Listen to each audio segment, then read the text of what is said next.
अब हम आपको भारत को यूरोप से जोड़ने वाले उस इकोनॉमिक कॉरिडोर के बारे में बताएंगे जिसने चीन के राष्ट्रपति शी जिनपिंग को गहरी चिंता में डाल दिया है, क्योंकि इस इकोनॉमिक कॉरिडोर को चीन के बेल्ट एंड रोड इनिशिएटिव का एक करारा जवाब माना जा रहा है और यह G20 समिट की एक बहुत बड़ी उपलब्धि है।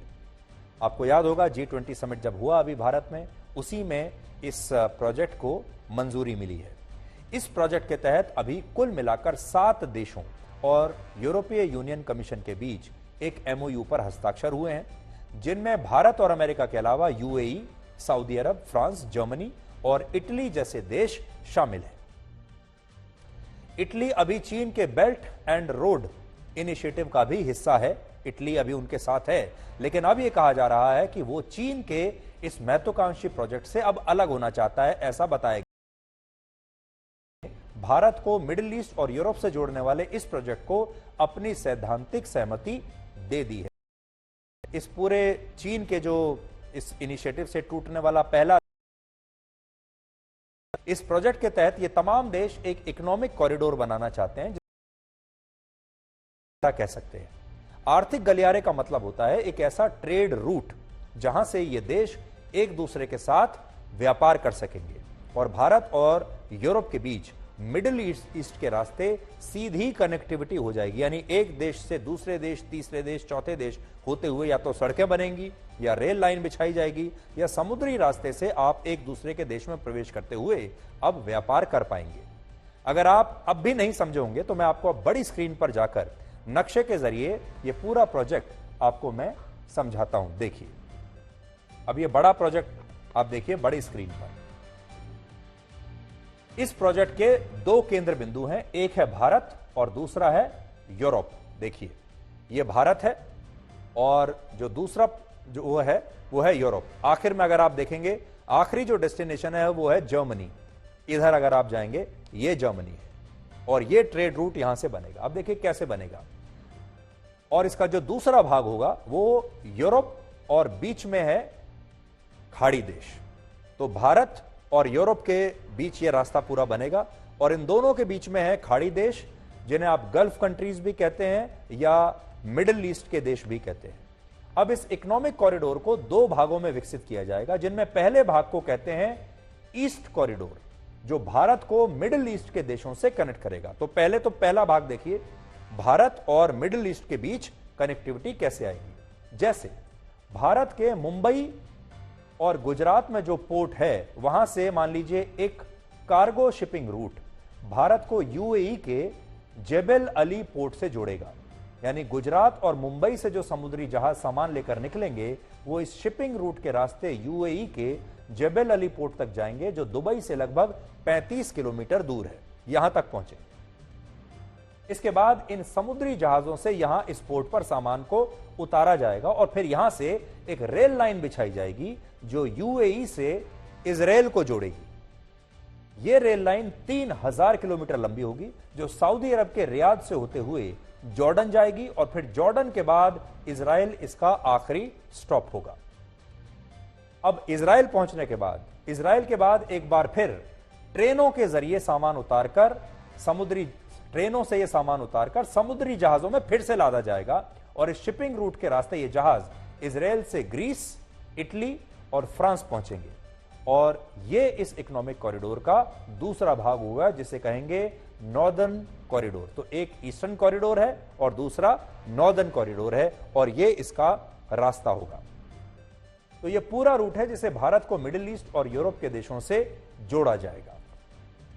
अभी भारत और यूरोप के देशों के बीच व्यापार होता है, लेकिन इसके लिए जो ट्रेड रूट अपनाया जाता है वो ट्रेड रूट बहुत लंबा है, मतलब बहुत लंबे रास्ते से अभी हम जाते हैं और भारत को काफी घूमकर सुएज कैनाल से होते हुए यूरोप के देशों तक अपना सामान पहुंचाना पड़ता है। अभी जो रूट है वो देखिए, वो ये जो आप पीले रंग की लकीर देख रहे हैं, अभी हम ग्रीस तक अगर हमें पहुंचना है तो हम इस तरीके से जाते हैं।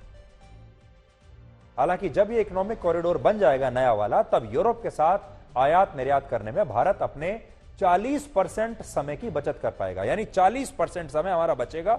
और अभी सुएज कैनाल के रास्ते एक समुद्री जहाज को जर्मनी पहुंचने में 36 दिन लगते हैं, वहीं नए कॉरिडोर के बाद भारत से जर्मनी की दूरी सिर्फ 22 दिन में तय हो जाएगी। तो देखिए कितनी बड़ी बात हो जाएगी। जब ये कॉरिडोर बनेगा तो हम 22 दिन में यहां से वहां पहुंच जाएंगे, और अभी हमें 36 दिन लगते हैं। देखिए सबसे बड़ी बात यह है कि ये इकोनॉमिक कॉरिडोर चीन के बेल्ट एंड रोड इनिशिएटिव के रंग को फीका कर देगा, क्योंकि चीन ने भी यही सपना देखा था। दुनिया के नक्शे पर आप जो ये लाल रंग की लाइन देख रहे हैं, असल में ये है चीन का बेल्ट एंड रोड इनिशिएटिव। अब देखिए इन दोनों में फर्क क्या है। इसके तहत चीन दक्षिण एशिया से लेकर यूरोप और अफ्रीका को जोड़ने का प्रयास कर रहा है। इसके लिए चीन 2 तरह के रूट तैयार कर रहा है। पहले रूट को उसने लैंड रूट का नाम दिया है, यानी जो जमीन के रास्ते जाएगा, जिसके तहत वो सड़कें और रेल लाइन बिछा रहा है। और दूसरे रूट को उसने मैरीटाइम रूट का नाम दिया है, जिसके तहत वो चीन के तटीय इलाकों को हिंद महासागर, प्रशांत महासागर और अरब सागर से यूरोप को जोड़ना चाहता है। इस नक्शे में आप देख सकते हैं कि चीन इस बेल्ट एंड रोड इनिशिएटिव के तहत एक ऐसा सड़क और रेल मार्ग बना रहा है जो सीधे यूरोप तक जाता है, और यह लैंड रूट है जिसमें समुद्र कहीं बीच में नहीं आता। यानी अगर चीन से कोई मालगाड़ी सामान लेकर यूरोप जा रही है तो उसे बीच में कहीं रुकना नहीं होगा, और यह ट्रेन सीधे यूरोप तक पहुंच जाएगी। यह भी बहुत ही एम्बिशियस प्रोजेक्ट है। ये देखिए, ये इसके अलग अलग जो उन्होंने तरीके निकाले हैं वो इस तरीके से है, आप देखिए। और अगर आप देखें तो इसका एक हिस्सा ऐसा भी है जो भारत के पीओके से होते हुए, यहां पाकिस्तान से होते हुए ग्वादर तक जाता है, ईरान तक जाता है ये। और ये वो प्रोजेक्ट है जो पाकिस्तान से होकर निकल रहा है, और पाकिस्तान में अभी इसको लेकर काफी काम चल रहा है, ग्वादर में इसे लेकर अभी काफी काम चल रहा है।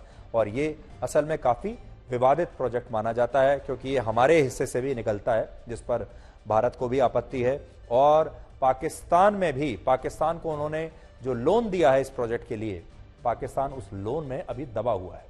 हालांकि चीन के इस प्रोजेक्ट को शुरू हुए 10 वर्ष हो चुके हैं, लेकिन कई देश अब भी उसके इस प्रोजेक्ट को लेकर सहमत नहीं हुए हैं। और जो देश पहले सहमत हो भी गए थे, उनमें कुछ देशों ने अब इसका विरोध करना शुरू कर दिया है। इनमें मध्य और पूर्वी यूरोप के देश हैं, और इटली भी अब खुद को चीन के इस प्रोजेक्ट से अलग करने पर विचार कर रहा है। दूसरी बड़ी चुनौती यह है कि चीन ने जब यह प्रोजेक्ट शुरू किया तब उसने कहा था कि वो जिन देशों से इस प्रोजेक्ट के तहत सड़कें और रेल रूट बनाएगा, उसके लिए उन देशों को लोन देगा ताकि वो इस इंफ्रास्ट्रक्चर को विकसित कर सके। ये बात चीन ने उस समय कही थी जब उसकी आर्थिक स्थिति बड़ी मजबूत थी, लेकिन कोविड के बाद चीन की अर्थव्यवस्था कमजोर होने से वो कई देशों की आर्थिक मदद अब नहीं कर पा रहा है, उसके पास पैसा नहीं है, जिसकी वजह से 10 साल बाद भी उसका ये प्रोजेक्ट अभी शुरुआती चरण में है और पूरा नहीं हो पा रहा है।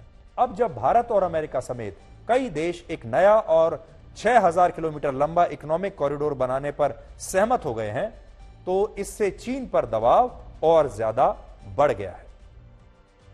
अमेरिका के राष्ट्रपति जो बाइडेन ने इस इकोनॉमिक कॉरिडोर को सबसे बड़ी डील बताया है, और इजरायल के प्रधानमंत्री ने भी यह कहा है कि वो इस इकोनॉमिक कॉरिडोर को बनाने के लिए प्रधानमंत्री मोदी के साथ हैं। And today I'm proud to announce that we've finalized a historic agreement for a new India, Middle East, Europe economic corridor. As a key part of this corridor, we're going to invest in ships and rail that extends from India all the way to Europe, connected by the UAE, Saudi Arabia, Jordan, and Israel. The India, Middle East, Europe economic corridor. This is nothing but historic.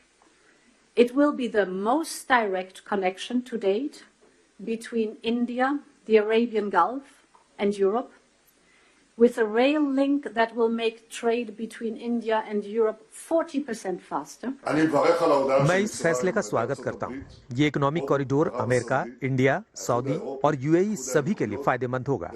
सभी सरकारों के सभी मंत्रियों को निर्देश दे दिए गए हैं और इस सपने को पूरा करने में सहयोग करें।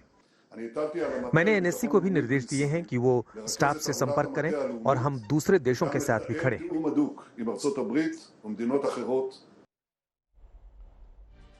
चीन के राष्ट्रपति शी जिनपिंग इस इकोनॉमिक कॉरिडोर का विरोध कर रहे हैं, लेकिन रशिया के राष्ट्रपति व्लादिमीर पुतिन ने इसकी तारीफ की है और कहा है कि इससे रशिया को भी फायदा होगा। इसके अलावा राष्ट्रपति पुतिन G20 समिट के लिए भारत तो नहीं आ पाए, लेकिन रशिया के ईस्टर्न इकोनॉमिक फोरम में प्रधानमंत्री मोदी की उन्होंने तारीफ की है और कहा है कि प्रधानमंत्री मोदी का आत्मनिर्भर भारत का अभियान शानदार है।